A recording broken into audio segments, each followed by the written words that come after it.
She laughed right in his face. Rebecca Sterling, designer coat, diamond earrings, not a speck of mud on her heels, looked at Marcus Hale standing in that farmyard and actually laughed. The kind of laugh that people learn to deploy as a You social think you weapon, can just get just away with enough to let this? you know I you've don't been know what you're assessed and talking found about. wanting, while maintaining Liar! plausible deniability if someone called her on it. Marcus stood there in his worn flannel shirt with the iron-shaped burn mark near the second button and held her gaze with eyes that didn't blink, didn't flinch, didn't give her anything to work with except a stillness that some people mistook for slowness but was actually something else entirely. What Rebecca Sterling didn't know, what nobody in that room knew, was that the quiet man in the flannel had once stood on a national stage and made champions tap out. And in exactly 3 weeks, he was going to do it again. The morning Rebecca drove her black Range Rover down the gravel road toward Meadowbrook Farm, Marcus had already been up 3 hours. 4:30 came, whether an alarm forced him out of bed or not, and on this particular Tuesday the cows didn't care what time it was, the fences didn't fix themselves, and his 8-year-old daughter Sophie had a science project due Friday that still needed a trifold poster board and 4 pages of handwritten facts about the water cycle. He'd made a mental note to stop at the dollar store in town before pickup. He had $17 cash in his wallet after paying this week's bills. The poster board was $2.50. He'd make it work. That was Marcus Hale in a nutshell. He always made it work. He was 44 years old, lean in the way that hard labor makes a man lean, not gym-polished or runway-ready, but built like something forged rather than sculpted. His hands were rough from wire and wood. His boots were cracked at the left toe. The flannel shirt had been a good shirt once and was still a good shirt, now burn mark or not. Sophie had been trying to help with laundry 6 months ago when the iron slipped. He'd kept wearing it anyway because throwing away good fabric over a small mistake seemed like the wrong lesson to teach a kid about forgiveness. He was checking the tension on the wire along the east pasture when he heard the crunch of expensive tires on gravel. He didn't look up right away. Visitors to the farm were usually either lost or selling something, and either way they'd figure it out without his immediate help. The engine cut. A car door opened and closed with the solid thunk that only happened when German engineers had been involved in the design process. Footsteps on gravel, confident and deliberate. The voice that followed was crisp, calibrated, the kind of voice that was used to rooms going quiet when it spoke. "Excuse me, is there someone in charge here I can speak to?" Marcus straightened up slowly. He pulled off one work glove, tucked it under his arm, and turned around. She was standing about 15 feet away, arms crossed, heels somehow navigating the gravel without twisting an ankle, which Marcus privately noted was impressive in its own right. She was probably mid-40s, impeccable in a way that suggested both money and the discipline to maintain its appearance. The coat alone probably cost more than his truck payment, his electric bill, and Sophie's after-school program for 3 months combined. "That'd be me, Marcus Hale. I manage the property." She looked at him the way people sometimes look at a menu item they didn't order, like they're trying to decide if this is really what was meant for them. "Rebecca Sterling, Sterling Agro Development. I have a 10 o'clock with the landowner, Mr. Whitmore. Frank's in Tulsa. His sister had surgery. He asked me to handle the meeting." There it was, the laugh. Not loud, not cruel in an obvious way, just present enough to establish hierarchy. He sent the farm manager to handle a land acquisition discussion worth $2.3 million. She said it slowly, like she was explaining arithmetic to someone who'd failed it twice. Marcus held her gaze without effort. People who didn't know him sometimes mistook the stillness for slowness. People who did know him understood it was something else entirely, a kind of quiet that came from being absolutely certain of where you stood. He sent the person he trusts. "You want to come inside? There's coffee." She followed him in, not because she wanted the coffee, but because the alternative was standing in a farmyard, having a negotiation she'd expected to conduct in an office, and that wasn't how Rebecca Sterling operated. The farmhouse kitchen was clean in the functional way of spaces where someone actually lived and worked rather than staged for photographs. A drawing of what might have been a horse or possibly a dragon was tacked to the refrigerator with a magnet shaped like a sunflower. A small pink backpack hung by the door. A permission slip for a field trip sat on the counter next to a half-empty box of animal crackers. Rebecca stood in the middle of it and looked around with the expression of someone who had walked into the wrong building but was too proud to say so. Marcus poured 2 cups of coffee. He set one in front of her without asking if she took anything in it because he didn't have oat milk or whatever she'd want, and there was no point in the conversation. He pulled out a folder from the kitchen drawer. Frank Whitmore's notes. The land survey maps, the zoning proposals, all of it organized and tabbed in a way that suggested someone had spent real time understanding what mattered. He laid it on the table and watched Rebecca's expression shift by degrees as she registered what she was looking at. "You prepared this." It wasn't quite a question. Marcus pulled out a chair and sat down. "Frank and I prepared it together. He trusts me to represent his interests accurately. I'll do the same." For the next 40 minutes, Marcus Hale walked Rebecca Sterling through every single component of Frank Whitmore's counteroffer. The acreage breakdown, the mineral rights exclusions, the proposed buffer zone along the creek that Frank refused to compromise on, no matter what financial incentive got floated, the timeline concerns that had legitimate environmental impact assessments backing them up. He did it with the kind of quiet precision that left very little room for maneuvering, and twice when Rebecca tried to redirect the conversation in ways that would have cost Frank money, Marcus caught it without raising his voice.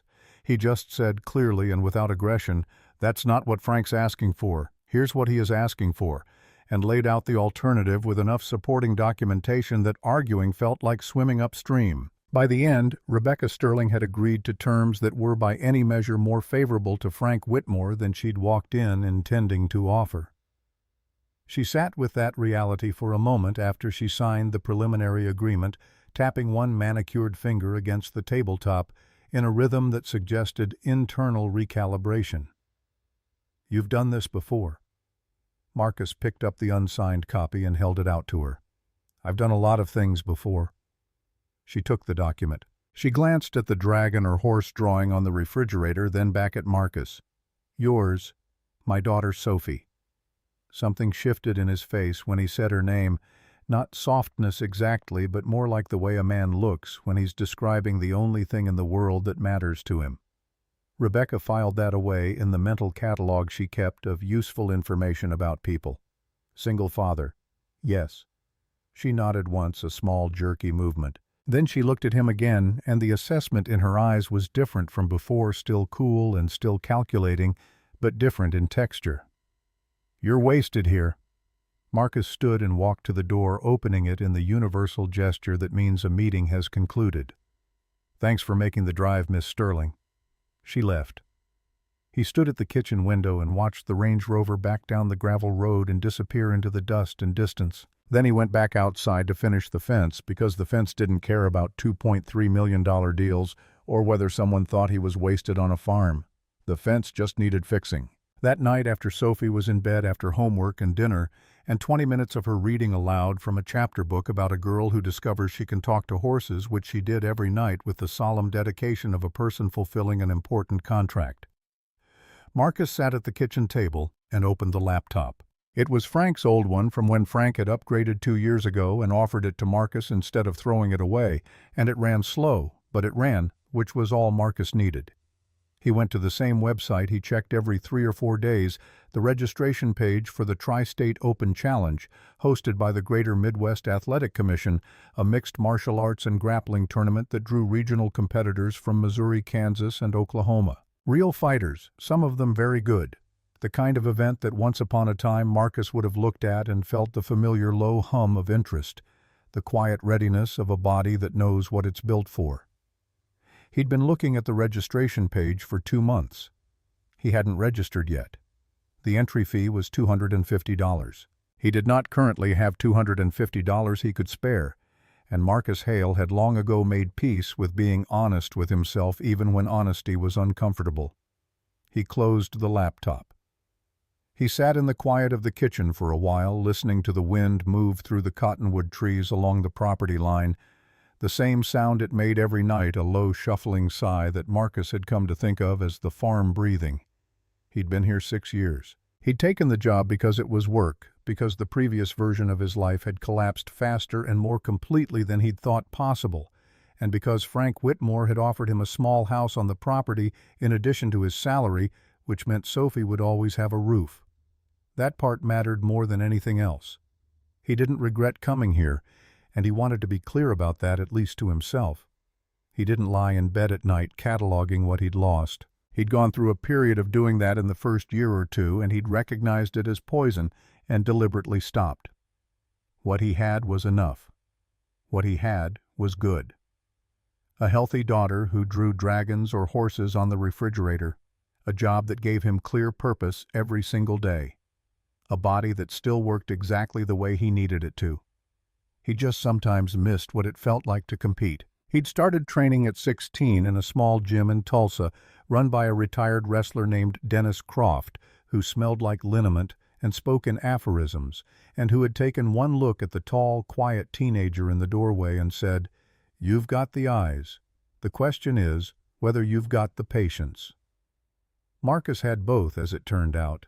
He had something rarer than talent, which is the ability to lose without self-destruction and to win without losing your sense of where you actually are. By his mid-20s, he'd competed in regional circuits, then national qualifiers, then in a single extraordinary 18-month stretch he'd placed in the top 3 at the National Grappling Federation's championship twice and won it once.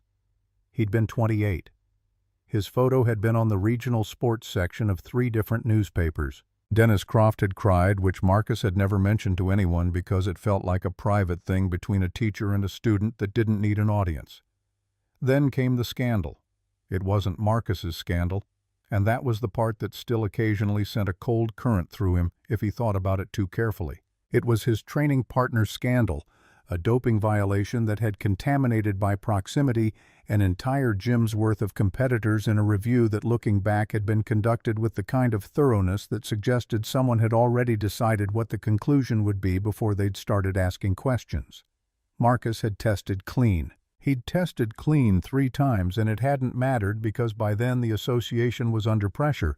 The Federation was circling the wagons, and someone in a committee room somewhere had decided that association was enough. He'd been suspended pending review in March of 2010. 14 months of his career just gone frozen, waiting for people who didn't know him to decide whether he was telling the truth. 4 months into that suspension in July of 2010, Rachel had been diagnosed with the heart condition that would eventually take her. Marcus had a choice to make, and he made it without hesitation.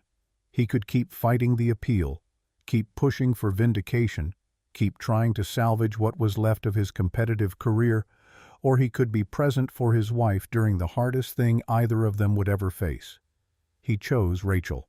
He dropped the appeal. The Federation cleared him in May of 2011, 14 months after the suspension began, and by then Rachel was getting worse and Marcus was 33 years old with a 2-year-old daughter, and no gym sponsor, and no momentum, and no interest in trying to rebuild something that had been taken from him for reasons that had nothing to do with what he'd actually done.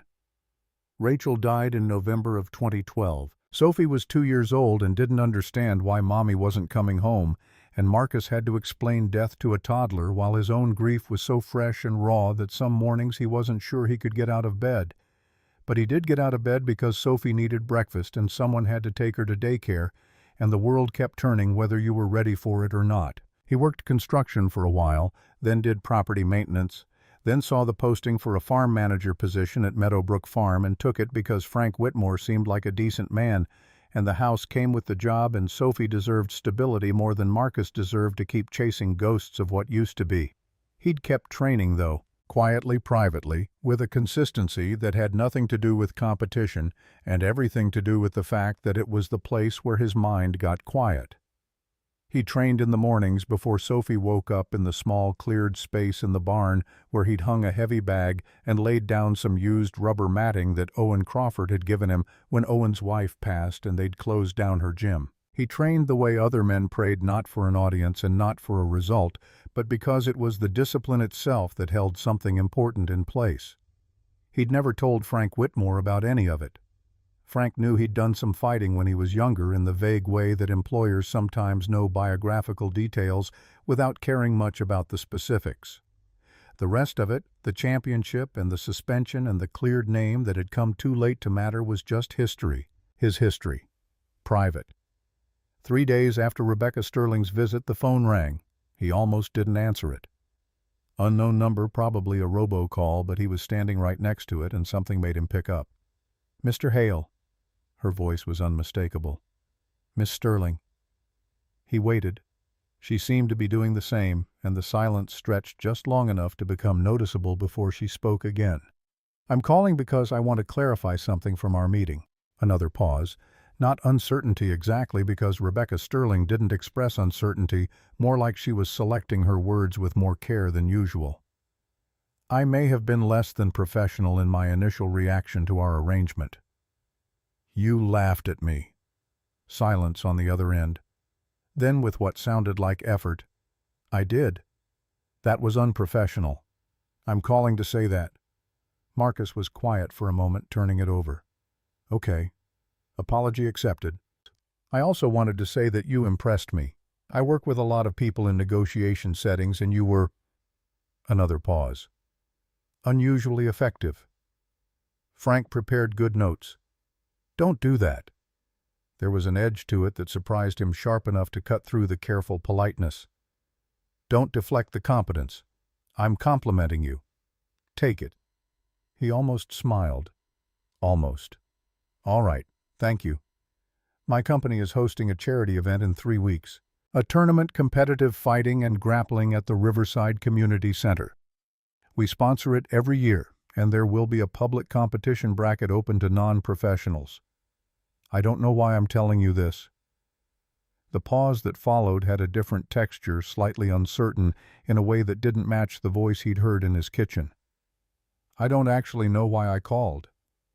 Marcus stood in his kitchen holding the phone. Through the window he could see Sophie out in the yard, crouching over something in the grass. Probably a bug she was in the process of identifying and naming and possibly adopting as a pet, because that was what Sophie did with living things she found interesting.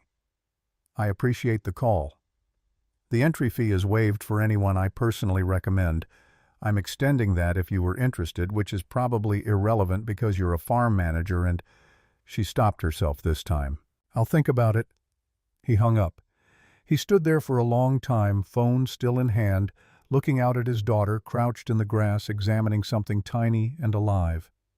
Then he went outside and crouched next to her and looked at the beetle she'd found and listened to her explain at length why it was probably a type of ground beetle and not a scarab, which she'd looked up because she was very serious about not misidentifying beetles. She had a library book open on the grass next to her with pictures and descriptions, and she was cross-referencing in the methodical way that made Marcus's chest hurt with how much he loved this kid.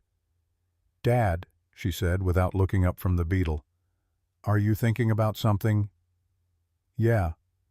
"Is it a good thing or a nervous thing?" He thought about it. "Maybe both." She nodded like this was the most reasonable answer in the world. Those are usually the important ones. He registered that night. He sent the email before he could talk himself out of it, before the practical part of his brain that kept track of poster board money and electric bills could list all the reasons this was a stupid idea. He included the reference number Rebecca's office had provided, the one that waived the entry fee.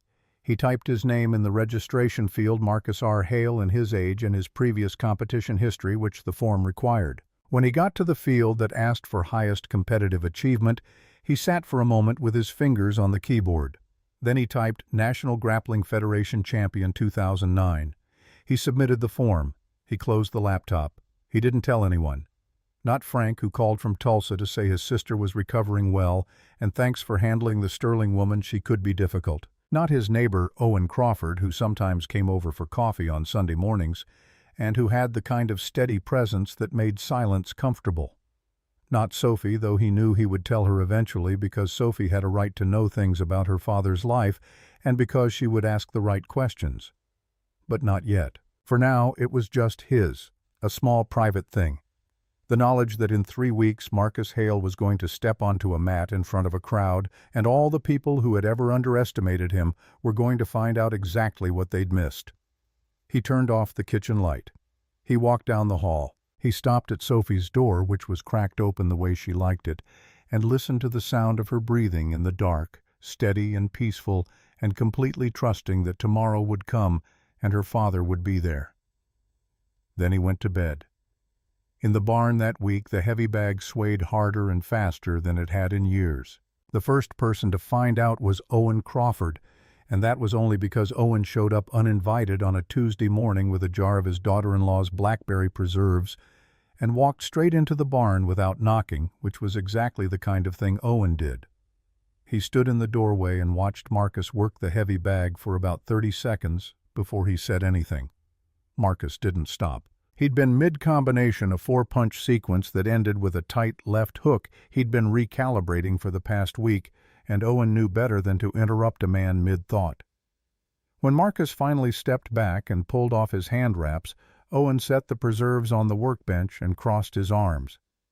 "You registered for the Riverside tournament." Marcus looked at him. "How do you know that?" "My nephew Jordan is registered too. He saw your name on the bracket listing they posted online." Owen paused, studying Marcus's face with the care of a man who'd learned to read silence. "He came to me because he didn't believe it was the same Marcus Hale. I told him I didn't know what he was talking about. Then I drove over here." Marcus got a towel from the workbench and dried his face and didn't say anything. Owen's voice had dropped into the register he used when something mattered. "Marcus, you were the national champion in 2009. That's still a thing that happened. I know it happened. Does anyone here know Frank? Anyone in town?" "No." Owen was quiet for a moment. He was 61 years old, a big, slow-moving man with a gray beard and the kind of steadiness that came from a life spent dealing with things that didn't go the way you planned. His wife had passed 4 years ago, and he understood loss in the particular way that people who've lived alongside it understand it not as an abstraction, but as something with weight and texture that you carried every single day. "Why not?" Marcus folded the towel and set it down. He looked at Owen directly the way he looked at everyone when he was deciding how much honesty the situation required. "Because it didn't seem relevant. When I got here, I needed a job and a house for Sophie. I wasn't looking for a reputation. I was looking for stability." "That's fair." Owen didn't push it further, which was one of the reasons Marcus trusted him. "Jordan's going to recognize you at the bracket. People are going to talk." "I know." Owen picked up the jar of preserves and set it back down, a nervous gesture which was unusual for him. "The Sterling woman is going to be there running the whole show from what I hear. Her company's the headline sponsor. It's a big deal event this year. They've got media coverage.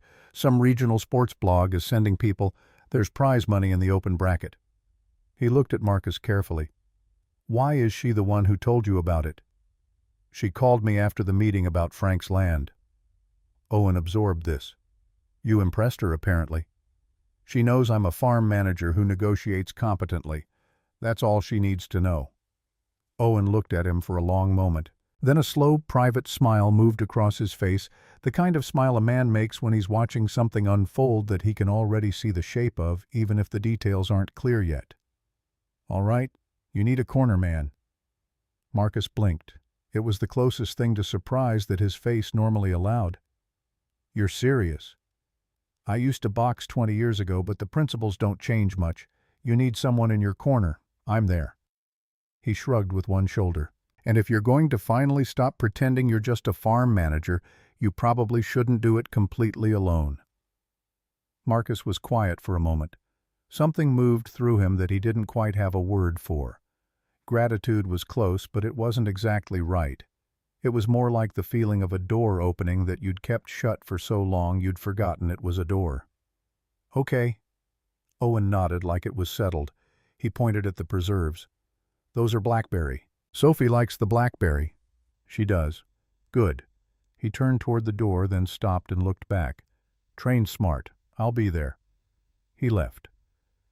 Marcus stood in the barn for a moment, holding the jar of preserves, then went back to the house because it was almost time to wake Sophie for school, and some things were more important than heavy bags and old championships. That same afternoon, Sophie found the tournament registration confirmation on the kitchen table. He'd printed it out to file it away and forgotten to move it before she got home from school. He was at the stove making grilled cheese when she walked in, still wearing her backpack, and he heard her stop. He heard the particular quality of a child's silence when they've seen something interesting and are deciding whether to announce it or process it first. "Dad, what's the Riverside Open Challenge?" He turned from the stove. She was holding the confirmation sheet, reading it with the focused expression she got when she was taking something seriously. At 8 years old, Sophie was already a person who took things seriously. She had her mother's eyes and Marcus's quietness and a mind that moved faster than most adults gave her credit for. "It's a competition, a grappling and fighting tournament." She looked up. "Are you in it?" "I registered, yeah." "You fight." He turned the heat down on the stove and sat down at the table. She set the paper down carefully like she was returning something borrowed and sat across from him. "I used to compete a long time ago before you were born and for a while after you were born, but you were too little to remember." He paused, choosing his words with the care she deserved. "I was pretty good at it." "How good?" "I won a national championship once." Her eyes went wide, not dramatically wide because Sophie didn't perform emotions, she just had them, but genuinely wide in the way eyes go when information arrives that reorganizes something. "You did." "I did." "Why didn't you tell me?" He thought about this carefully because she deserved a careful answer. Because for a long time it felt like a thing that had happened to a different version of me. And I didn't want you to think about me as someone who used to be something. "I'm your dad. That's the main thing." Sophie considered this with the judicial seriousness she brought to most things. "You can be my dad and a champion. Those aren't the same category." He looked at her. "No, I guess they're not." "Will you win?" "I don't know. The people who've been competing continuously, they've stayed sharp. I've been training, but it's different from actual competition." "But you're good." "I'm very good." He said it simply, without arrogance and without false modesty, because that was how he'd always tried to talk to her. Honestly. Sophie nodded. "Okay. I want to come watch." "It's on a Saturday. You'd miss your friend Emma's birthday party." "I want to come watch you." There was something in her voice that ended the negotiation, not defiance, but something quieter than that, a kind of loyalty so straightforward it made his chest ache. "Okay, you can come." She unzipped her backpack and pulled out her homework folder, then looked at him again. "Also, I think you should wear something that doesn't have a burn mark on it." He laughed. He hadn't laughed like that in a while, spontaneous and unguarded, and the sound of it in the kitchen surprised even him a little. "I'll find something." The bracket was posted publicly online 4 days before the tournament, and by the time Marcus drove into town for supplies that Friday, 3 different people had flagged him down to ask about it. The first was Bobby Reyes at the hardware store, who was 32 and played recreational softball, and looked at Marcus with the slightly odd expression of someone encountering unexpected depth in a person they'd categorized. "Hale, the tournament bracket. That's you, Marcus R. Hale, National Federation Champion." "That's me." Marcus picked up a coil of wire. "Why didn't you? How long have you been in Clover Ridge? 6 years. People knew what was relevant." Bobby shook his head slowly but seemed to accept this and let it go. The second was Linda Park at the pharmacy, who was 60 and had known Marcus since Sophie started kindergarten, and whose reaction was a hand over her heart and a short, sincere declaration that she was going to drive to Riverside to watch him compete, which Marcus accepted with genuine warmth, because Linda Park was good people. The third was Jordan Crawford, Owen's nephew, who found him in the parking lot of the grocery store. Jordan was 27, lean and confident, with the kind of easy physical authority that came from years of athletic success. He'd placed second in the regional grappling circuit twice in a row and was widely considered the most likely winner of the open bracket. He was also, from what Marcus had heard from Owen, a good person, competitive and focused, but not mean about it. He walked up to Marcus with his hands in his pockets and stopped a few feet away. "Mr. Hale, I'm Jordan Crawford. My uncle's your neighbor. I know who you are. Owen talks about you. Good things, hopefully." "Mostly." Jordan almost smiled at that. "I saw your name on the bracket. I looked you up after. 2009 Nationals, that was a real tournament. Those were real competitors." "They were." "You've been here 6 years and nobody knew." "People knew what was relevant." Jordan was quiet for a moment. He was the kind of young man who thought before he spoke, which Marcus appreciated. "I want to win this tournament. I'm not going to pretend otherwise. If we end up across from each other, I'm going to compete hard." "I'd be disappointed if you didn't." Jordan nodded slowly, then extended his hand. Marcus shook it, and Jordan's grip was firm and direct. "I just wanted to say I respect the history, that's all. You're a good competitor. Your uncle says so, and Owen doesn't say things he doesn't mean." "No, he doesn't. See you at the tournament, Mr. Hale." Marcus watched him walk away across the parking lot. He stood for a moment by his truck with grocery bags in hand, aware of something shifting in the way people looked at him, not dramatically like the ground moving, but like the quality of light in a room when someone opens a blind. After 6 years of being the quiet man on the farm, his name had changed shape in this town, and he wasn't sure yet how he felt about that. He decided to feel it later. He had groceries to put away and Sophie to pick up and training to do, and there was an order to things that he'd learned to trust. Victoria found out on Thursday, which was 5 days before the tournament, and she found out the same way most people found out: someone on her team pulled the bracket and flagged the name. She was in a conference room in Kansas City reviewing sponsorship materials for the Riverside event when her assistant Priya slid a printed sheet across the table without comment and waited. Rebecca picked it up. She looked at the bracket. She read the name. She read the notation beside it. Previous titles: National Grappling Federation Champion, 2009. She set the paper back down on the table and said nothing for what felt like a very long time. "The same person." It wasn't quite a question. Priya nodded anyway. "I verified it. Same name, same age, same location. Farm manager, Meadowbrook Farm. He's the one who handled the Whitmore negotiation." Rebecca was quiet again. She picked up her coffee. She set it down without drinking it.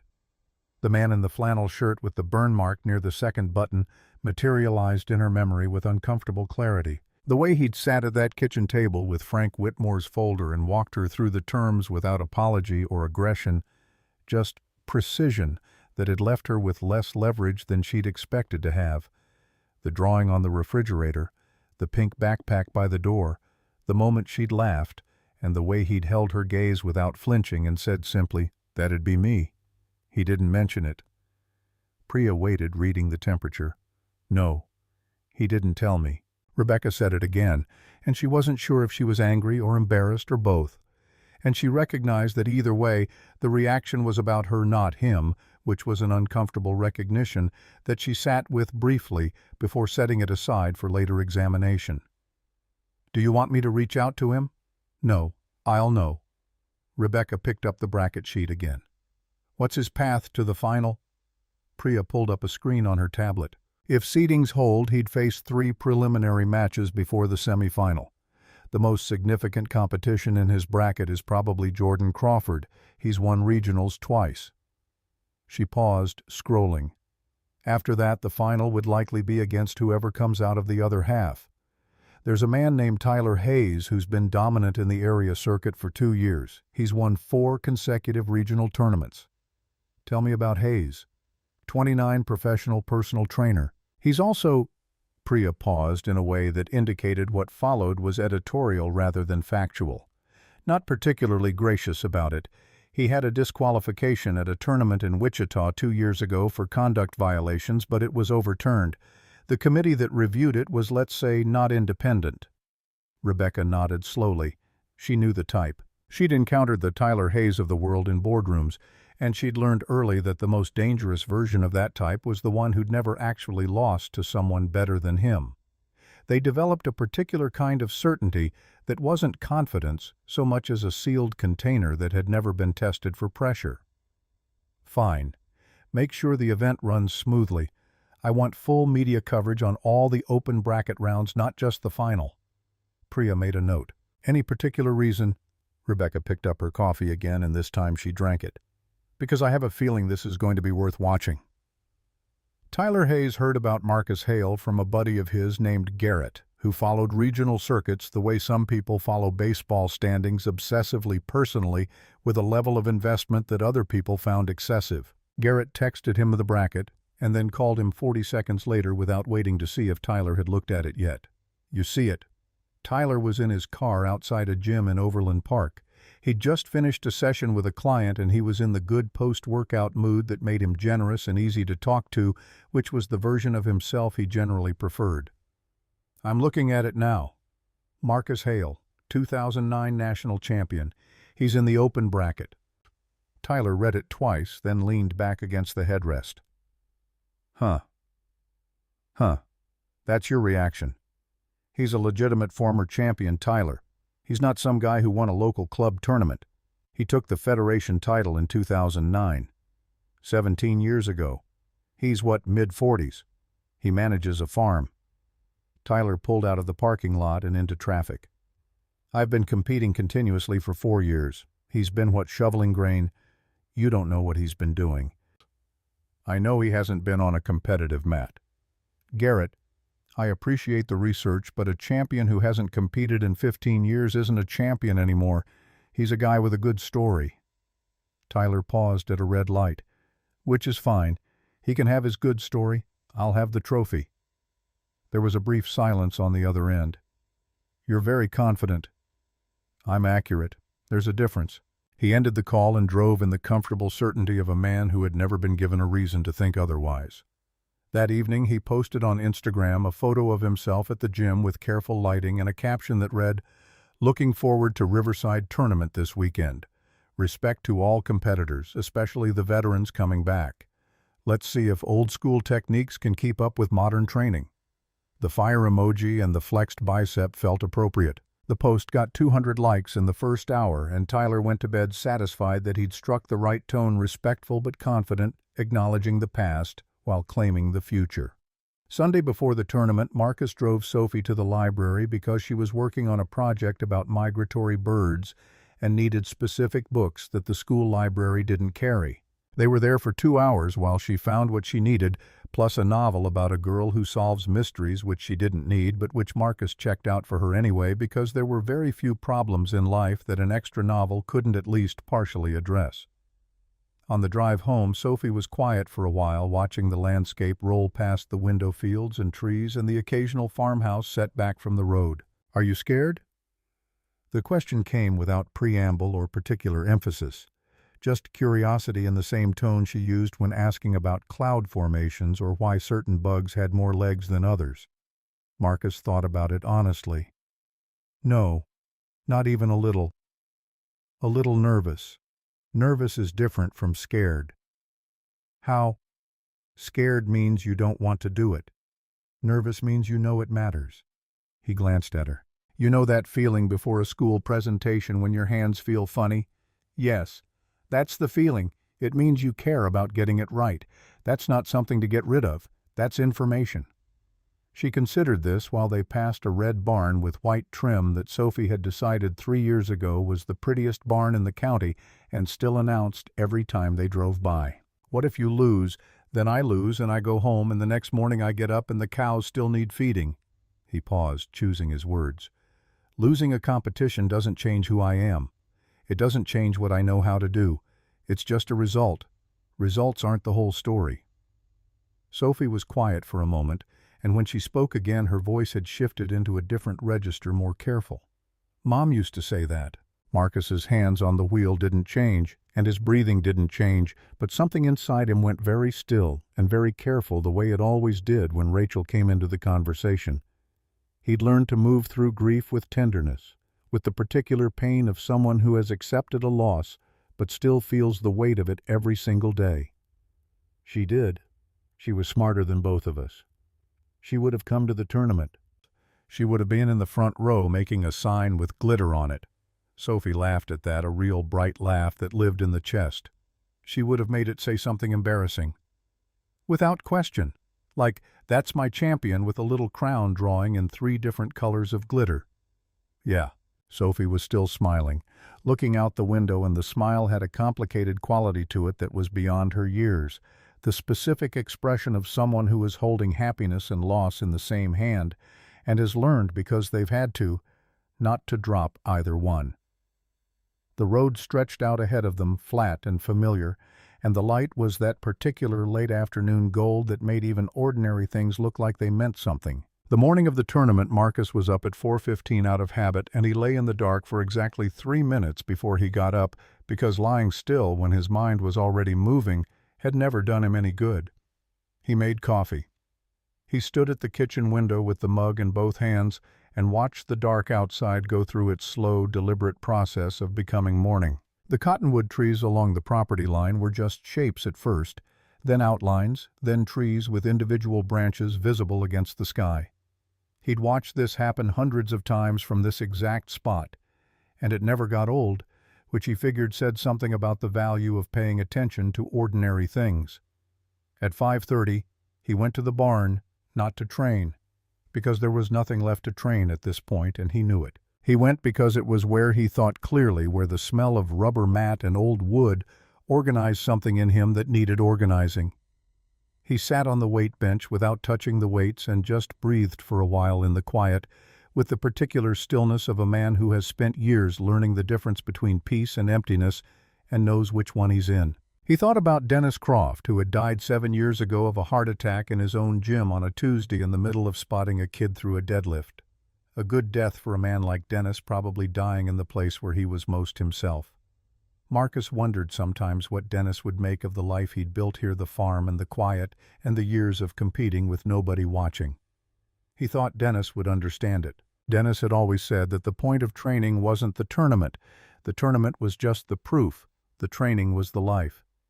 He went back inside and woke Sophie at 7. She was already mostly awake, he could tell by the quality of her stillness, more alert than sleeping. She'd been lying there waiting. Today's the day. Today's the day. She sat up. Her hair was going in 4 different directions, and she was wearing a t-shirt with a picture of a snowy owl on it, and she looked at him with those clear, serious eyes. "How do you feel?" "Like myself." She nodded like this was the right answer. "That's good. That's the best way to feel." Owen pulled into the driveway at 8 sharp, which was exactly when he'd said he'd be there, because Owen Crawford treated punctuality as a form of respect. He had a small cooler in the truck bed with water and a container of cut fruit that his daughter-in-law had apparently packed without being asked, which Marcus accepted without comment, because refusing it would have been ungracious. Sophie climbed into the back seat with her library book and her snowy owl shirt and a quiet, focused energy that Marcus recognized as her version of composure. She was 8 years old, and she had composure. He didn't know whether to be proud or slightly alarmed by this. "You sleep." Owen pulled onto the road. "Enough. Eat." "Yes." "Good." Owen drove for a while in the comfortable silence they'd developed over years of Sunday morning coffee and occasional conversation about fence repair and weather patterns. Then he said, "Jordan's already there. He texted me this morning. Said the warm-up area is solid, mats are good. He also said there's a regional sports blog guy there with a camera set up, and that the Sterling woman arrived at 7:30 and has been running the volunteers like a general." "Sounds about right." Owen glanced at him. "You know she knows about the championship." "I figured she'd find out once the bracket went public." "Does it change anything?" Marcus looked out the window at the fields rolling past the same landscape he drove through almost every day, but different somehow in this moment, charged with the weight of what was coming. "No." From the back seat, Sophie turned a page without looking up. "It shouldn't." Owen caught Marcus's eye in the rearview mirror and said nothing, but the corner of his mouth moved in what might have been a smile if Owen had been a man who smiled easily. The Riverside Community Center was a 40-minute drive from Clover Ridge, a brick building that had been renovated twice in the last decade and was now genuinely impressive in a way that the town was quietly proud of. The parking lot was more than half full when they arrived. There were banners with the Sterling Agro Development logo prominent, and the Tri-State Open Challenge lettering in bold white against blue, and a line at the registration table that moved with practiced efficiency. Marcus checked in. The woman at the table was maybe 25, organized and quick, and she found his registration without difficulty. She printed his competitor badge and handed it over, and then looked up at him and paused for just a moment, reading the notation on her screen probably, and something shifted in her expression. Not dramatically, just a small recalibration. "Mr. Hale, your warm-up slot is in room B starting at 9. Your first match is at 10:15 on mat 2. She paused again. Good luck today. Thank you. He clipped the badge to his jacket and walked into the building. The main floor had been converted into a competition space with 3 mats set up in regulation configuration chairs, raked in tiers along both sides, and a small elevated area at the far end for the sponsors' table and event officials. It was louder than he had expected, more people and more energy. The kind of room that had a vibration to it, a collective attention that he remembered from competitions years ago. The way a crowd before an event feels different from a crowd after, charged and forward-leaning and not yet satisfied. He stood just inside the entrance for a moment and took it in, not nervously, but taking inventory the way he always had before a competition, reading the space and reading the energy. Then a voice behind him cut through the ambient noise with surgical precision. Marcus Hale. He turned. Rebecca Sterling was standing 10 feet away, and she was not what he expected, which was a disorienting experience because he had been prepared for the version of her from the farm, the composed, calibrated woman with the designer coat and the assessment in her eyes. This version was different in some quality that he couldn't immediately name. Still put together, still precise, but something around the edges was less certain, more present. Miss Sterling. You didn't tell me. It came out flat, almost accusatory. Tell you what? You know what? He held her gaze. You didn't ask. She looked at him steadily, and the way she looked at him now wasn't the odd confusion of someone encountering unexpected depth. It was something more complicated, something that was accounting for itself in real time. I laughed at you in your kitchen. I looked at you and I made an assumption and I laughed, and the whole time you were... She stopped. A farm manager. You were a national champion. I was both. I'm still both. One doesn't erase the other. She absorbed this and her jaw tightened slightly. Why did you register after I called? You didn't have to. He thought about this for a moment, about all the reasons that were true and which one to give her. Because it was time. Not because of you. Because it was time. She nodded slowly, and there was something working in her expression that might have been respect and might have been something harder to categorize. I want you to know, regardless of how the day goes, the offer I made about working with my company, that was genuine. I know. I'm not saying it because I feel guilty. I know that too. She looked slightly unbalanced by this, which she concealed well, but not entirely. She was used to conversations where she was the most prepared person in the room, and she was recalibrating, and she was doing it in real time, and he gave her credit for doing it with as much honesty as she was. Good luck today. Thank you. He meant it. She turned and walked back toward the sponsors' table, and he watched her go for a moment before turning toward room B. Jordan Crawford was already in the warm-up room when Marcus got there, working through a movement sequence with quiet efficiency. He looked up and nodded once, and Marcus nodded back, and they shared the space without conversation for a while, which was exactly right. Before a competition, some people needed to talk, needed the reassurance of sound and social contact.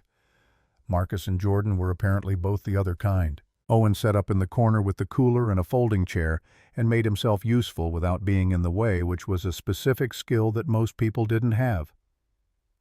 After about 20 minutes of movement and breathing, Marcus sat against the wall with his knees up and his eyes closed and did the thing Dennis Croft had taught him in the very beginning. The thing he'd never found a name for that wasn't inadequate. Not meditation exactly, more like a conversation with his body, running through it systematically, joint by joint, checking in, not looking for problems, but acknowledging what was there. His left shoulder had a tightness that was old and familiar and irrelevant. His right knee was good. His hands were steady. He was ready. Sophie poked her head into the warm-up room at 9:45. She'd been sitting with Owen's daughter-in-law, apparently, who Owen had mentioned would be there. She looked at Marcus with those direct eyes. 2 minutes. I know. I got a good seat. Front section by mat 2. Good. She came fully into the room and stood next to him, and for a moment didn't say anything. Then she put her hand on his arm just briefly, the way she sometimes did when she wanted to convey something without words, and then she turned and went back out. Owen watched this and said nothing. He was a man who understood what things meant without needing to discuss them. The first match was against a 36-year-old from Wichita named Paul Garrett, no relation to Tyler Hayes's friend, who was technically solid and physically imposing, and who had not, from what Marcus could see during the brief pre-match period, done any real homework on his opponent. He came to the mat with the easy confidence of someone who looked at Marcus, the age and the relative obscurity and the 6-year gap in the competitive record, and calculated accordingly. The match lasted 4 minutes and 12 seconds. Marcus didn't dismantle him cruelly because that wasn't the point and it wasn't his style. He took the early exchanges at 3/4 speed, reading and cataloging and confirming what he needed to confirm. The man was strong and had good base, but telegraphed his dominant grip attempts by a half-second, and his scramble defense had a specific gap on the left side that Marcus found on the second attempt and did not immediately exploit, just noted. When he moved finally cleanly with the economical precision of someone who doesn't waste motion, it was over quickly. A tight sequence that left Paul Garrett on his back looking at the ceiling with the expression of a man who wasn't entirely sure what had just happened. The crowd, which had been politely attentive, went briefly and sharply quiet before the noise started, the particular kind that rises from people who have just watched something they didn't expect and are still processing it. It wasn't cheering yet, it was a murmur that had weight. Marcus stepped back. He helped Paul Garrett up because that was what you did. Paul Garrett shook his hand with genuine respect. You're something else, man. You've got a good left. Work the right side more. You favor left when you're defending, and good competitors will find it. Paul Garrett blinked, slightly confused by the debriefing. Thanks. Marcus walked back to his corner. Owen handed him water and said nothing, which was exactly right. The second match was harder. A 29-year-old named Kyle Drummond, who competed semi-professionally and had the kind of controlled aggression that younger fighters develop when they're serious about the craft.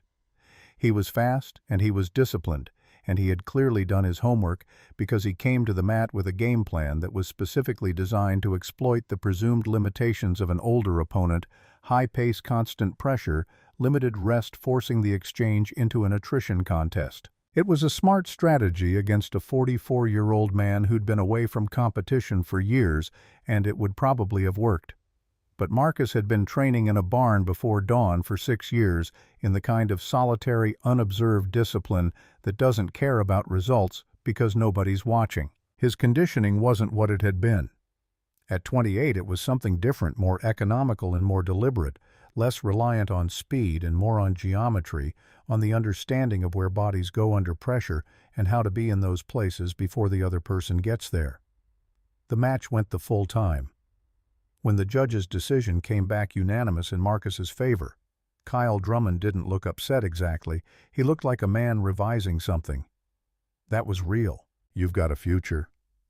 Your pressure game is excellent.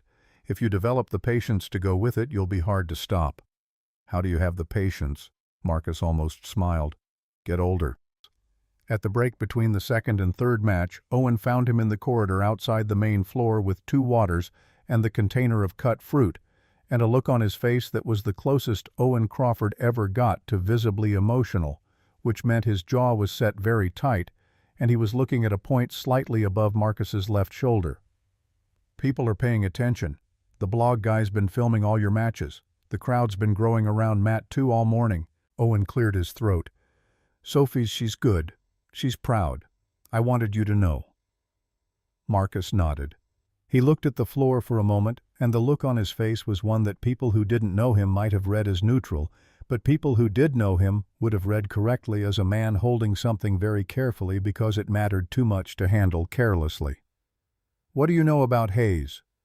Owen's expression shifted into something more tactical.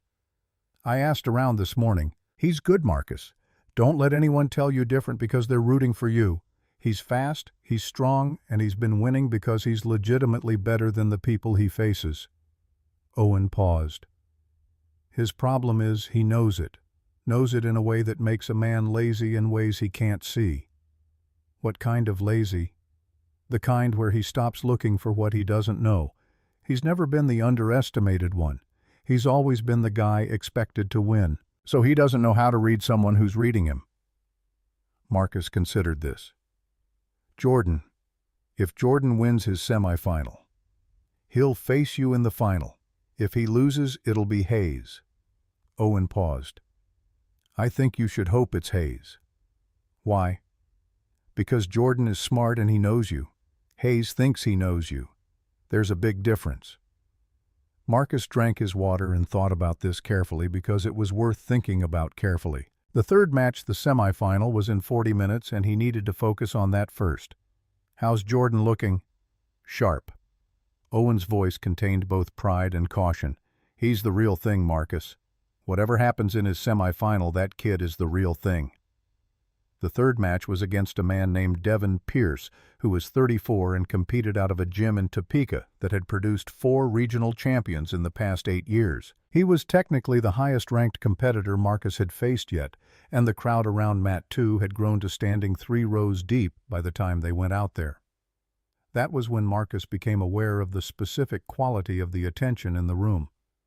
It wasn't just curiosity anymore. Somewhere between the first match and this one, the crowd had decided something about him had committed in the collective way that crowds do to a narrative they were invested in. The quiet man from the farm, the champion who came back. He could feel it in the quality of the silence when he walked out, different from the silence that preceded the other competitors, heavier and more expectant. He didn't let it change anything. That was the test, and he'd been tested by it before in different arenas with different stakes. The crowd's expectation was the crowd's problem, not his. His problem was Devin Pierce, who was standing on the other side of the mat doing exactly the right pre-match preparation, which told Marcus something about the quality of his coaching. He looked at Devin Pierce, and Devin Pierce looked back at him, and for a moment it was the clean, direct negotiation of 2 men who respect the same thing. Then the official signaled, and they went. This was the hardest match of the day. Devin Pierce was everything his record suggested, precise and patient, with a submission game that was genuinely dangerous and a defensive posture that gave Marcus very few clean entry points. 3 minutes in, Marcus was working harder than he had all day, and he felt it not in his conditioning, but in the calculation required, the constant rerouting, the recognition that every path he tried was either anticipated or closed quickly. He pulled back. Not physically he stayed engaged, but mentally he pulled back from the execution and went up 1 level to the pattern. Not what Devin was doing in each individual exchange, but what he was doing across all of them. Where was he always going? Where was the center of gravity of his defensive system? He found it in the 4th minute, a subtle lean, a fraction of a second of weight transfer to the right side, always in the transition between standing and ground. So small you'd miss it if you were thinking about anything else? He didn't miss it. The finish, when it came, was so clean that the room went still for a full 2 seconds before it erupted. Devin Pierce stood up and grabbed Marcus's hand with both of his. "That was the best technical grappling I've seen in 3 years of competing. I mean that." "Thank you. You made me work for it. That was a real match." "You saw something. What did you see?" Marcus looked at him and liked this man. Liked anyone who could lose well and be curious about it instead of just disappointed. "Your right side, in transition. You favor it by just a fraction." Devin nodded, slowly processing. "I had a shoulder injury 2 years ago. I thought I'd compensated." "You mostly did. Took me 3 minutes to find it." Devin exhaled. 3 minutes. There was awe in it. "All right, good luck in the final." "You too." Marcus caught himself and almost smiled. "I mean good luck with the shoulder." Devin laughed, and it broke the solemnity of the moment in the best way, and a few people near the mat laughed too, and for a second the room had that quality of shared humanity that even competition at its best can produce. Marcus walked back through the crowd to where Owen was standing, and the people near him made room in the particular way that crowds make room for someone they've decided deserves it, not by moving away, but by leaning in, by touching his shoulder as he passed by, saying things quietly that were short enough to be honest. "Good match. That was incredible. Way to go." He acknowledged each one briefly and kept moving. He found Sophie at the edge of the area, and she looked at him with those clear eyes and said nothing for a moment, just looked the way she did when she was taking something in fully before responding to it. "Mom would have been very loud right now." He laughed. and it came out rough and real. Yeah, she would have been embarrassing. In the best way. In the best way. Owen appeared behind her with his phone in his hand, and his voice was careful, the pride and the complicated feeling both present. Jordan lost his semifinal. Hayes, by decision. Jordan pushed him. It was close, but yes, Hayes is in the final. The room shifted slightly around them, not literally, but in the way rooms shift when the shape of a thing becomes fully clear. Marcus stood with his daughter and his neighbor in the noise of the crowd and looked at the far end of the floor where Tyler Hayes was accepting congratulations from a group of people around him with the easy authority of a man who expected to be congratulated. As if he felt the attention, Hayes turned his head and his eyes found Marcus across the floor through the crowd. The look on his face was one that Marcus recognized immediately. He'd seen it before in other forms, in other contexts. It was the look of a man who had decided what the story was and couldn't yet imagine that he might have it wrong.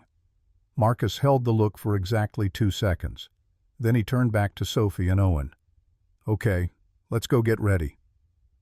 The break before the final was 45 minutes, and Tyler Hayes spent most of it making sure people knew he was Tyler Hayes. That was the only way Marcus could describe what he observed from across the room. Not with contempt, but with the particular clarity of someone who'd spent years watching how people occupied space. Hayes moved through the crowd like a man performing a role he'd cast himself in. Handshakes that lingered just long enough to establish dominance. Laughs that arrived a half-second before they were earned. The way he clapped his trainer on the shoulder publicly, visibly, like he was making a point about how relaxed he was. He was 29 and he was built like something engineered for this specific purpose, and he'd won 4 consecutive regional tournaments, and none of that was nothing. All of it was real. Marcus gave him that fully and without qualification. But he'd seen this before in younger versions and older versions and every version in between. The man who confused the record with the preparation, who'd won enough times in a row that winning had stopped teaching him anything new, who looked at an opponent and saw a result before he'd seen a person. Marcus turned away from Hayes and focused on his water. Owen sat across from him in the small side room they'd been given for the break. Sophie was out in the main hall, reportedly sitting with Jordan Crawford, who had finished his semi-final loss with his head up and his handshake firm, and had then gone directly to find Marcus's daughter and sit next to her, which Marcus found quietly moving in a way he didn't have words for. "Talk to me." Owen put down his phone. "His ground game is legitimate. Don't let anyone tell you he's just a striker. He's got submissions. The rear naked choke in particular, he's finished 4 matches with it this year alone. He's patient with it, he'll wait for the position." Owen paused. "Standing, he's strong and powerful. His wrestling base is the real foundation. He played Division II in college. He's not flash, he's structure. Everything he does is built on base and leverage." Marcus nodded, slowly processing. "What does he do when he's losing?" Owen paused. "What do you mean?" "Every fighter has a pattern when they fall behind. Some people accelerate, they open up and take risks. Some people contract, they go back to their best thing and dig in. What does Hayes do?" Owen thought about this. "From what I saw against Jordan, when Jordan got the better exchanges in the second half, Hayes got louder." "Louder how?" "Vocal. Started talking. Nothing rule-breaking, but commentary, trying to get in Jordan's head maybe, or get the crowd's attention back." Owen paused again, like he needed the room to be on his side. He needed the room to be on his side. Marcus filed this away in the quiet place where he kept things that mattered. "Okay." He rolled his left shoulder, checking the familiar tightness. Still there, still irrelevant. "I'm good." Owen leaned forward slightly, elbows on his knees in the posture of a man who is choosing his words with the care they deserve.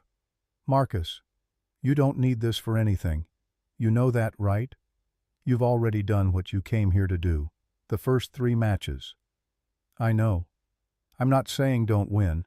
I'm saying however it goes, you're not in here proving anything that isn't already proven."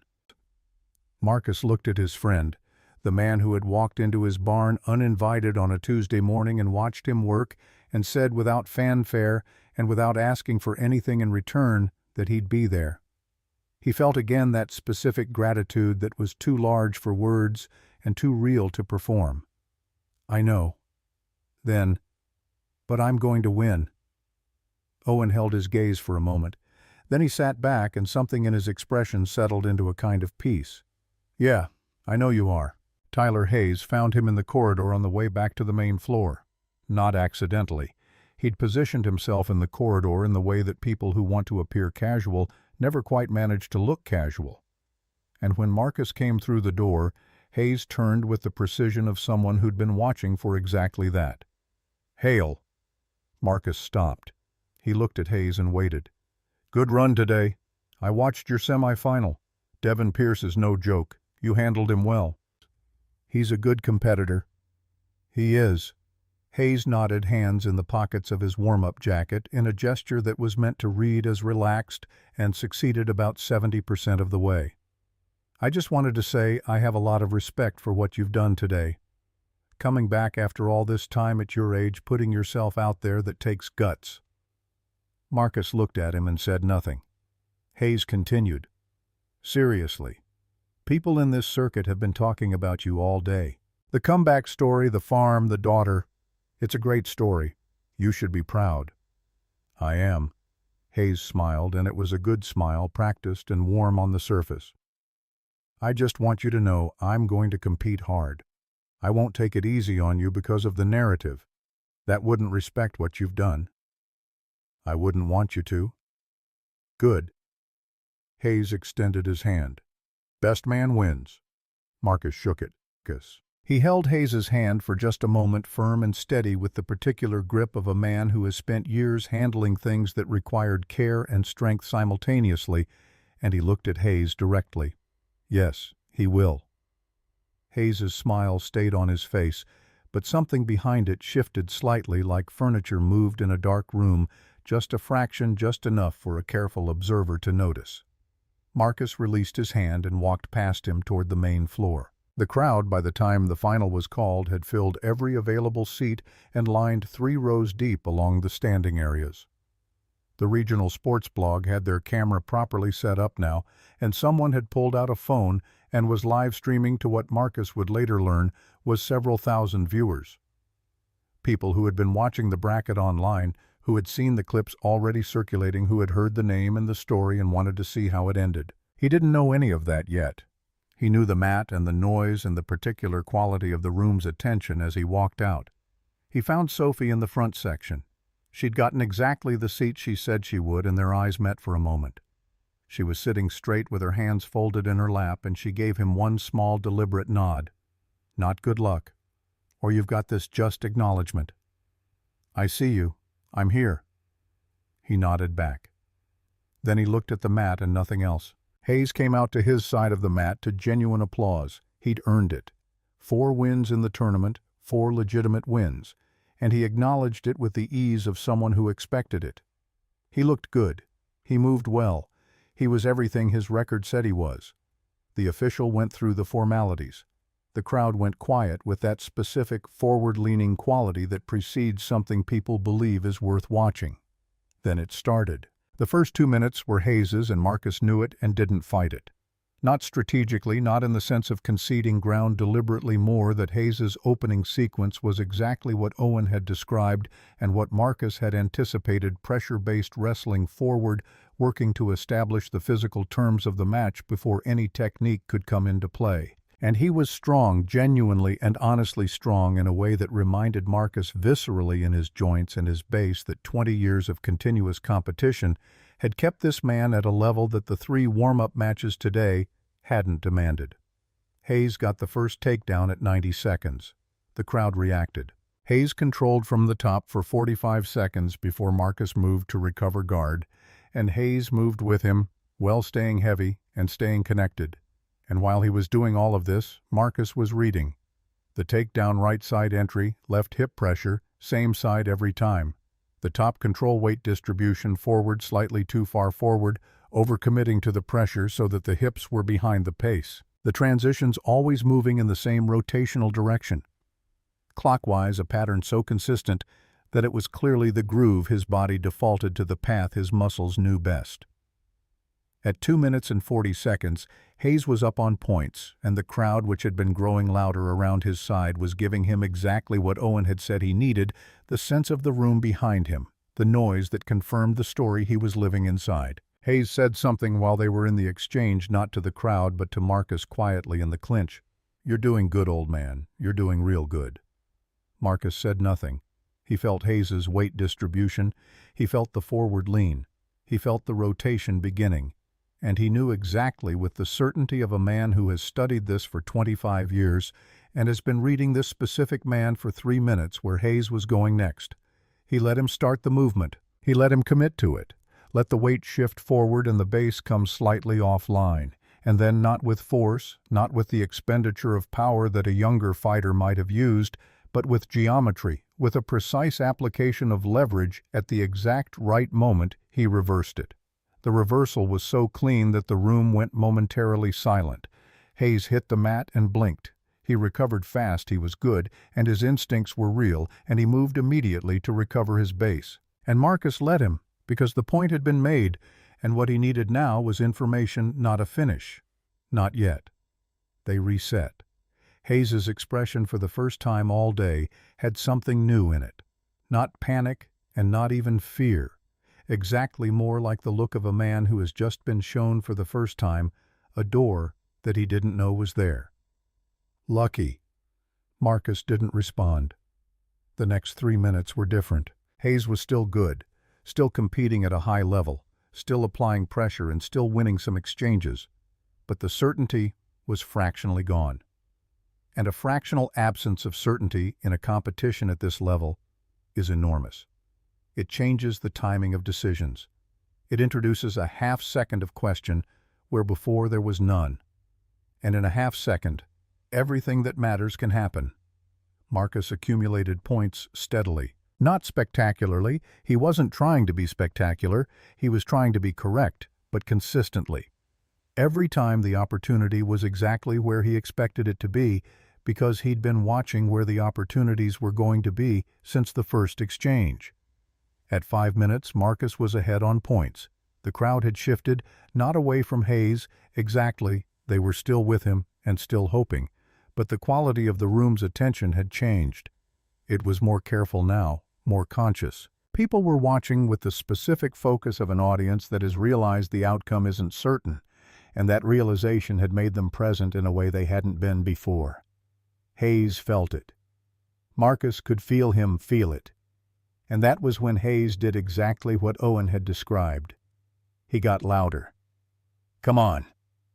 It wasn't clear who he was talking to. "Come on, let's go." He reset with an urgency that hadn't been there in the first half. He started taking more risks, opening up exchanges that his previous caution would have closed down, because the points margin was real now, and the time was counting, and the story he'd been living inside was no longer matching the story on the scoreboard. He shot for a takedown with more commitment than precision. Marcus sprawled. Hayes worked to recover, and Marcus let him almost get there. And then in the space between almost and actually he found the seatbelt.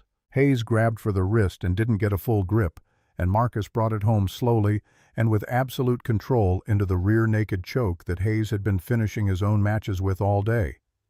The irony of this did not escape either of them. He held it without cranking, giving Hayes the full moment to make his choice. Hayes tapped.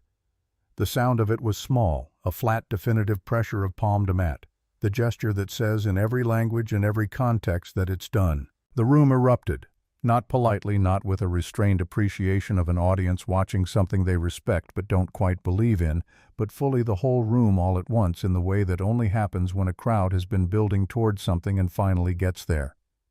Marcus heard it as something almost physical, a wave, and he let Hayes go immediately and sat back and breathed. And for exactly 3 seconds he was alone inside the noise and the particular privacy that exists at the center of a very loud room.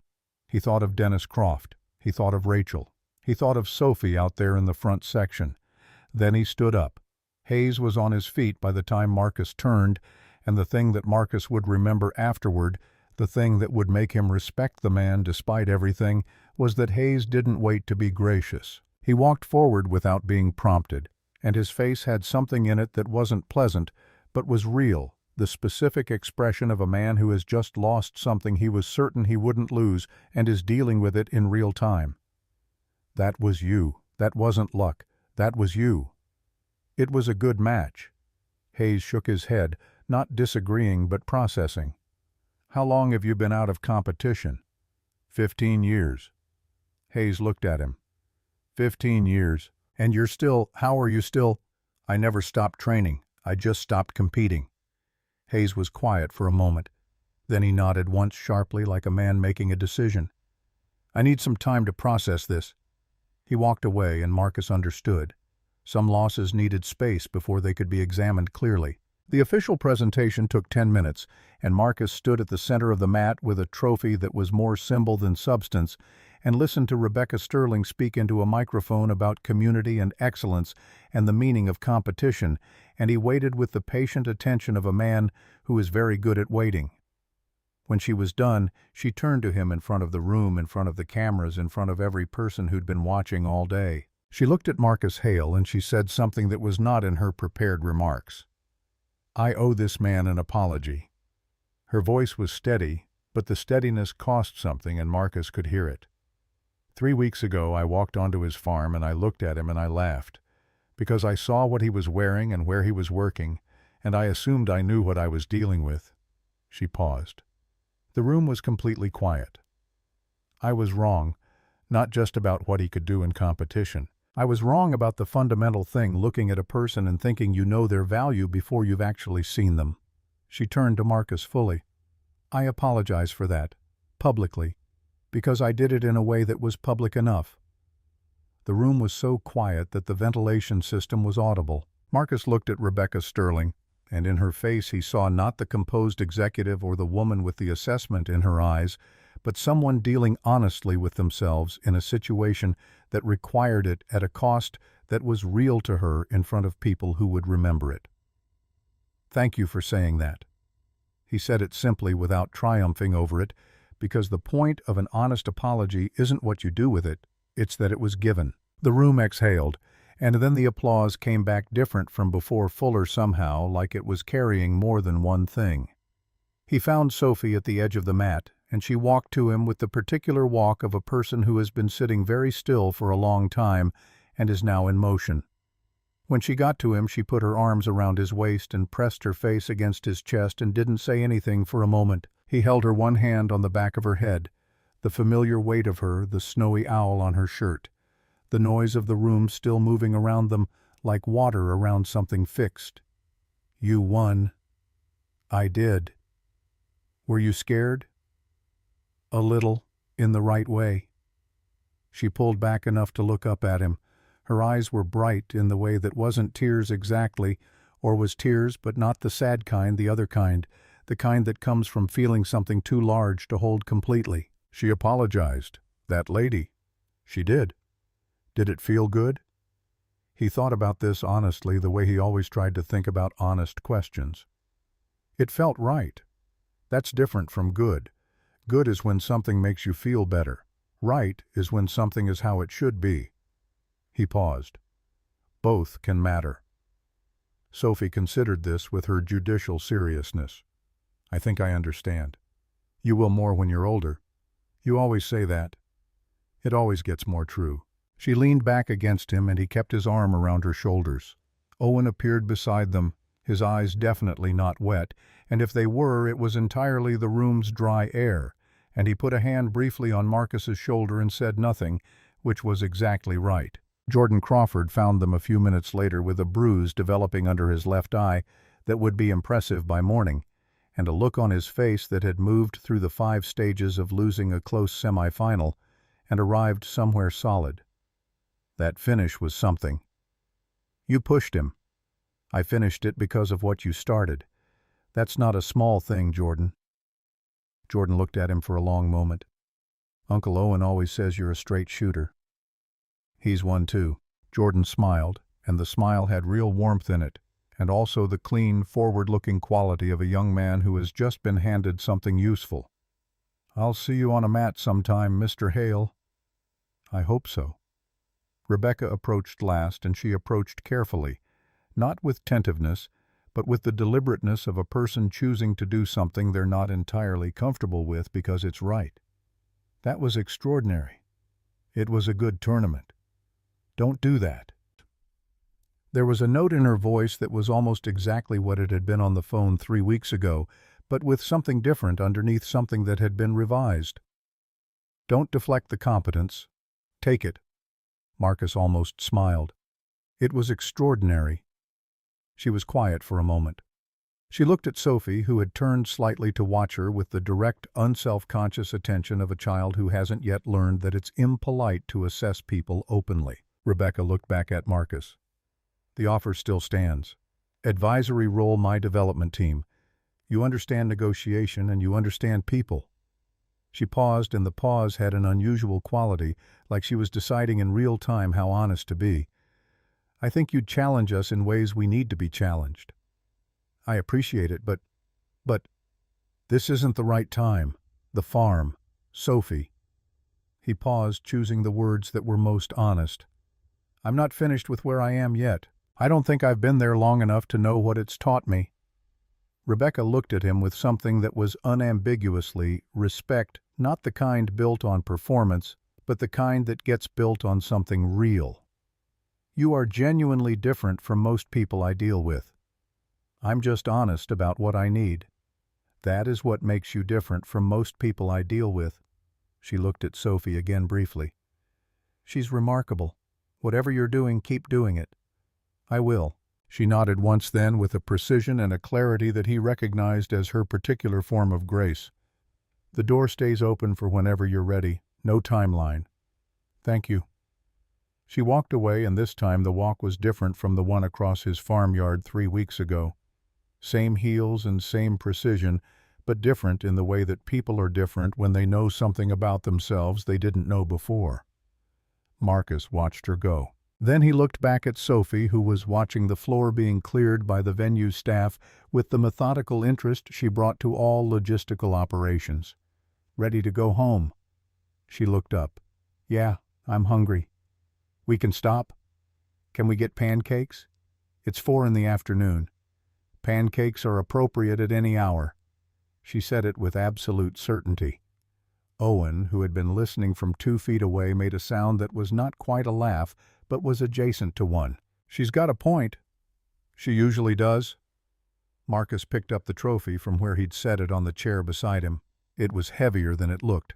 He stood with it for a moment, this object that represented something real, something he'd earned twice now in 2 very different lives. And then he handed it to Sophie. You carry it. She took it in both hands and looked at it seriously, the way she looked at beetles and chapter books and permission slips. Then she looked up at him. Are we going to put it on the refrigerator? He looked at his daughter standing there with a trophy in her snowy owl shirt in the clearing noise of a room that had watched something true happen today. And he felt fully and without reservation, and without the careful management of feeling he'd practiced for years, the specific weight and warmth of a life that was exactly what it was supposed to be. We'll find a spot.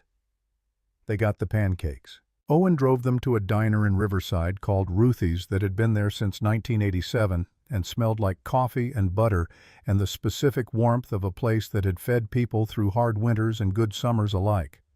The kind of place where the menus were laminated and the portions were honest and nobody looked at you sideways for ordering breakfast at 4:30 in the afternoon. Sophie set the trophy on the table next to the window like it was a normal thing to do. The waitress, a woman named Carol, who had the practiced efficiency of someone who'd been doing this exact job for 20 years and preferred it that way, looked at it without comment. What can I get you folks? Pancakes. Sophie's voice was clear. With the blueberries. Short stack or full? Sophie looked at Marcus. He was still in his competition clothes, still carrying the particular physical memory of the day in his muscles and his joints, and he was also, in some way, he was still locating lighter than he'd been that morning, like something he hadn't noticed carrying had been set down somewhere back in that community center, and he'd walked out without it. Full stack. Same for me. Coffee, please.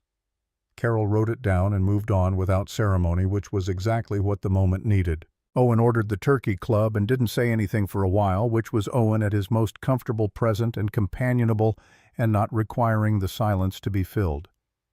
The diner had a low conversation hum, and the sound of plates and the country station playing low from somewhere behind the counter, and the late afternoon light coming through the window was the same gold it had been on the drive home from the library last Sunday, when Sophie had said, "Those are usually the important ones." Uncle Owen cried. Sophie said it without looking up from the kids' menu she was coloring with the crayons Carol had dropped off automatically. "I did not.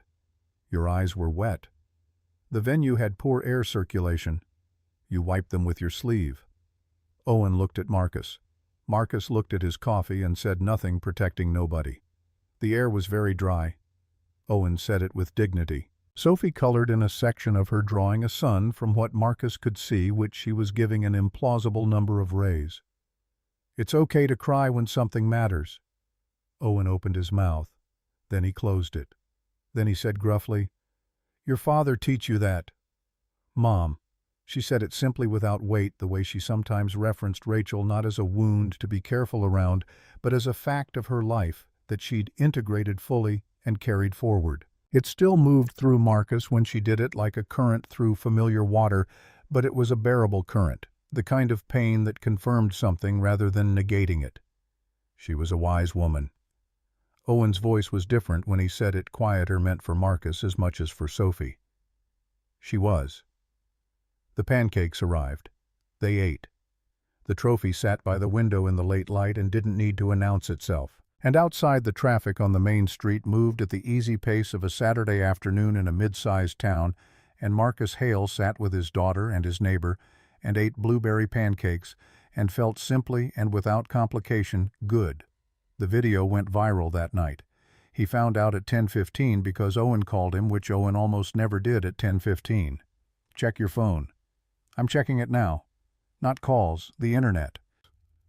Marcus was sitting at the kitchen table with a cup of tea, and the quiet that came after Sophie was in bed, the particular piece of the house after 8:30 that he'd always valued. He put Owen on speaker and opened the browser. The regional sports blog had posted a 12-minute highlight edit of the tournament with the headline, "Farm Dad Comes Out of Retirement to Destroy the Competition." And Owen's voice came through tinny but urgent. "You need to see this." By 10 that night it had been shared 40,000 times. By midnight it would be over 200,000. By the following Tuesday, the original clip of the final, specifically the reversal and specifically the finish, and specifically the 6 seconds after the tap. When Marcus sat back and breathed, before standing, would have 4 million views across various reposts, and a dozen regional sports journalists would have picked up the story, and 3 national outlets would have reached out through the community center's contact page because they didn't have another number. He didn't know any of that yet. He just saw the numbers climbing and the comments, hundreds of them and then thousands, and he sat with the strangeness of it. All those people watching, all those people responding to a 12-minute video of something that had from the inside been the most private possible kind of work. You're famous. I'm a clip. Could turn into more. Could. How do you feel about that? Marcus thought about this honestly. I don't know yet. Ask me in a week. Fair enough. A pause. Jordan texted me. He said the comment section is, and I'm quoting him, absolutely unhinged in the best way. That sounds about right. Marcus. Owen's voice changed register. I'm glad you did it. I'm glad you stopped looking at that registration page and just did it. Marcus was quiet for a moment. Outside, the cottonwoods were doing their nightly breathing, the wind through the leaves, the low shuffle and sigh he'd been falling asleep to for 6 years. Me too. Get some rest. You too. He put the phone down. He sat with the tea and the quiet and the screen full of numbers that were still climbing. And after a while he closed the browser and opened instead the Photographs app, specifically the folder that held his pictures of Rachel, which he kept organized by year from back when they first met to the last good day before everything became about hospitals and time and the particular arithmetic of a life being measured out in smaller and smaller units. He didn't do this often. Not out of avoidance, because he'd passed through avoidance a long time ago, but because he was careful with himself about it, careful about the difference between honoring something and reopening it. Tonight felt like the right occasion for it. Tonight felt like a night where she was owed some acknowledgement. He scrolled slowly. Rachel at 23 laughing at something off camera with her whole face the way she laughed that he'd loved specifically because she couldn't make it polite if she tried. Rachel at the county fair the year they'd started dating seriously, holding a paper cone of fried dough with the concentration of someone who had priorities. Rachel pregnant, her hand on her stomach, looking at the camera with an expression that was part wonder and part, "I know exactly what I'm doing, and it is immense." Rachel holding newborn Sophie, who was red-faced and furious at the world in the specific way of new people who have not yet adjusted to its terms. He stopped on that one for a long time. Then he put the phone down and sat in the kitchen with his hands around the cooling tea and talked to her quietly in the way he sometimes did when the house was empty enough, not praying exactly, and not performing just the private ongoing conversation of a man who had loved someone completely and lost them, and was still 7 years later working out how to tell her the things she'd missed. "We won today, me and Sophie." She carried the trophy out. He paused. "She said you would have been in the front row with a glitter sign. She was right." Another pause longer. "I'm still trying to be what you thought I was. Most days I think I'm getting somewhere." He sat with the silence after that for a while. Then he rinsed his mug and put it in the drying rack and went to bed. Monday morning was ordinary in the way that mattered most. The alarm didn't go off because he was already awake at 4:30. The cows didn't care about the internet. The east fence had developed a new tension problem overnight, and by 7:15, Marcus was out there in the early cold with his tools working it back into shape. Frank Whitmore called at 8 from Tulsa, his voice carrying the particular energy of a man who had just spent 20 minutes reading a comment section. "Marcus, you want to explain to me why I'm watching a video of my farm manager submitting a regional champion on a sports blog? I entered a tournament." Marcus was still working the wire. "I can see that." A pause. "Why didn't you tell me?" "I didn't want to make a thing of it before I knew how it would go." "It went." Frank stopped, and Marcus could hear him selecting words. "Marcus, I've known you for 6 years. You fixed my roof in a hailstorm. You handled a $2 million land negotiation without blinking. You've been running this property like it's your own from day one. And this entire time you were a national champion and you just didn't mention it." It was past tense, seemed like it belonged to a different chapter. "And now?" Marcus thought about this. He set down the wire tool and straightened up and looked out at the property, the fields and the tree line and the barn, with the heavy bag that still swayed from this morning's work. "Now I think the chapters connect. They always did. I just couldn't see the shape of the whole thing from the middle of it." Frank was quiet for a moment. "I'm proud of you." He said it simply and without ornamentation, in the way that older men sometimes say important things, as if the sentence doesn't need decoration because the meaning can stand on its own. Marcus stood in the field in the early morning cold and felt that land on him. "Thank you, Frank. Anything changes for you, anything comes out of this that pulls you in a new direction, you talk to me first. You're not just an employee, Marcus. You know that?" "I know it. I'm not going anywhere." "Good. Now go fix the fence. I can hear you standing still, and that fence has needed attention for a week." Marcus laughed. "Yes, sir." The letter from the National Grappling Federation arrived on a Wednesday, 9 days after the tournament. It was a real letter paper and envelope, and official letterhead, which in the current era meant someone had put specific thought into the gesture, had chosen the weight of the thing deliberately. He stood at the mailbox at the end of the long gravel drive and read it while the morning was still new around him. It was from the current Federation director, a man named Howard Graves, who had not been director during the period of the suspension, and the letter acknowledged this directly. It acknowledged the review process that had cleared Marcus 14 years ago. It acknowledged that the Federation's communication at the time had been inadequate, which was a careful word for what it had actually been, but Marcus read it in the spirit it was offered. It invited him formally, specifically, with genuine intention behind the formal language, to attend the upcoming national championship as an honored guest in recognition of his 2009 title and his recent return to competition. He folded the letter and put it in his jacket pocket. He stood at the end of the gravel road for a moment, looking toward the farm. The morning light was doing what it did, ordinary and irreplaceable, the same in every detail as 1,000 other mornings, and completely unlike any other in the world. He'd been wronged. He'd been patient. He'd been cleared, and then ignored, and then forgotten. And then by his own choice because of a daughter and a grief and a quiet life that he'd built deliberately from the materials available, he'd left the official world forget him entirely. But he hadn't forgotten himself. That was the thing, the whole thing. He had never, not in 6 years of early mornings and empty barn training sessions and $17 weeks, confused the world's accounting of his value with his own. He'd kept training because the training was its own truth. He'd kept showing up because showing up was its own answer. He hadn't needed the Federation to remember him in order to remain what he was. And now they remembered, and that was fine. It was appropriate, and he was glad. And he would go to the championship and shake Howard Graves's hand and accept whatever recognition was offered with the grace and the dignity it deserved. But it hadn't changed anything. That was the part he wanted to be clear about, at least to himself, standing here in the ordinary, extraordinary morning at the end of his own driveway. The letter didn't make him more than he'd been yesterday or last week or the morning 3 weeks ago when he'd stood at the kitchen window before the tournament and watched the dark become the cottonwood trees. The Federation's recognition was the world catching up to a truth that had been true all along without it. He went back inside and put the letter on the counter next to Sophie's field trip permission slip and the half-empty box of animal crackers and the coffee he'd left getting cold while he checked the mail. He'd tell her when she got home from school. She would ask the right questions. She always did.